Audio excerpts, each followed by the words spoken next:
Donc l'interopérabilité telle qu'elle est designée actuellement, c'est de l'interopérabilité pour transférer de l'argent depuis un compte vers un autre, mais l'interface client reste propriétaire de l'opérateur. Les plateformes USSD sont des plateformes qui sont très intégrées dans les systèmes des opérateurs et souvent très compliquées de l'ouvrir à des tiers.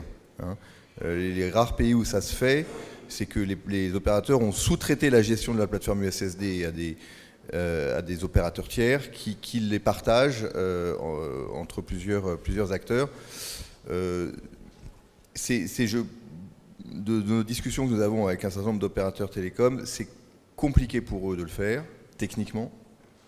Par ailleurs, c'est très difficile de monétiser cela, c'est-à-dire qu'éventuellement ils pourraient le faire, mais demander quand même comme un SMS premium, si vous voulez.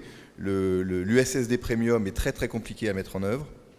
Donc il y a sans doute des freins côté opérateur pour le faire, mais ce ne serait pas de l'interopérabilité dont vous parlez, c'est que plusieurs acteurs fintech ou autres puissent utiliser l'infrastructure des opérateurs pour utiliser les réseaux et avoir un service de mobile money, ce qui n'intègre pas de sujet d'interopérabilité. Là, vous parlez simplement que on puisse accéder à son service de mobile payment, quel que soit l'opérateur dont on a, l'opérateur mobile. Absolument. Là, l'interopérabilité dont on parle, que ce soit le projet au Maroc ou le projet dont je parlais tout à l'heure entre Orange et MTN, c'est de l'interopérabilité de mobile money, c'est-à-dire que je peux envoyer de l'argent à quelqu'un d'autre et inversement.